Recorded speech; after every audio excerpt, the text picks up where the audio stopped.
खुदावंद यीशु मसीह के बाबरकत और फतेहमंद नाम में आप सबों को सलाम।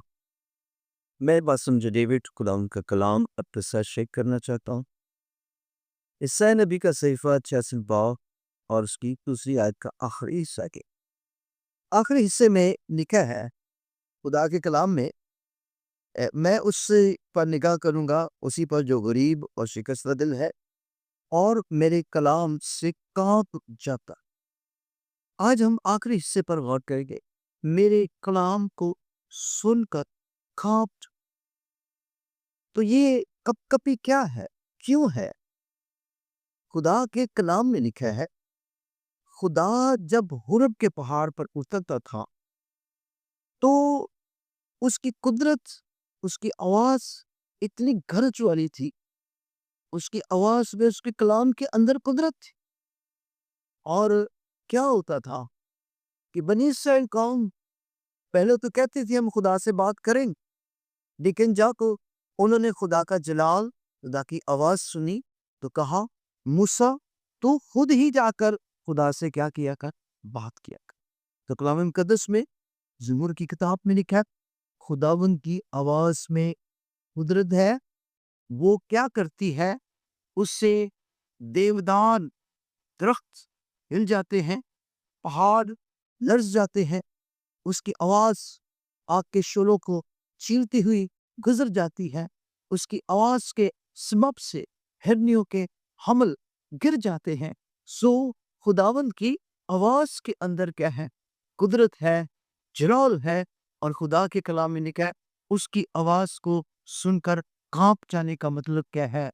फर्मा बरदारी करना, खुदा का खौफ मानना, उसका डर मानना। और खुदावंद की आवाज जो है उसके अंदर कुदरत पाई जाती है। हम एक बहुत खूबसूरत मौजे पर हम गौर कर। लाजर जब मर गया तो खुदा के कलाम में लिखा है, लाजर मर गया, 4 दिन का बुर्दा। यीशु जब 4 दिन के बाद आए तो कहने लगे, कहाँ रखा लाजर को? उसकी बहनें कहती, अगर यीशु होता तो भाई हमारा ना मरता। यीशु उनको कहता, कहाँ रखा है? वो कहते, कब्र में। कहते, चलो मुझे साथ लेकर चलो। बहुत सारे यहूदी उसे तसल्ली देने के लिए आए थे, लेकिन लिखा है, उसने कहा कब्र पर से पत्थर को हटा दो।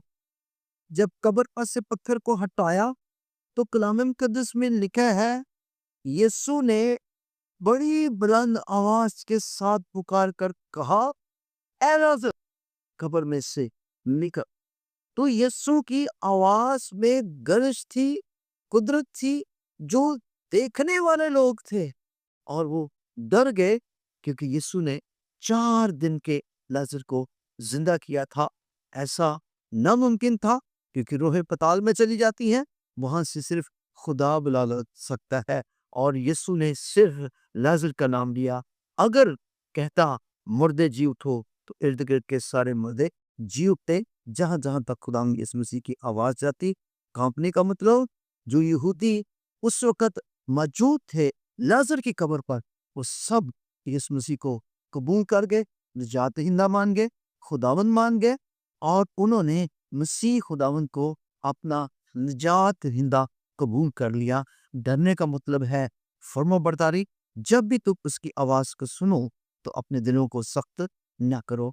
और हमने गुजरे मैसेज में भी ये बात सीखी कि यूहन्ना अरफ ने जब खुदावंद यीशु मसीह की आवाज सुनी तो वो उसके पाँव में मुर्दा सा गिर पड़ा। यीशु ने उस पर दाहिना हाथ रखा, खौफ न खा, मर गया था अब जिंदा हो, अब तक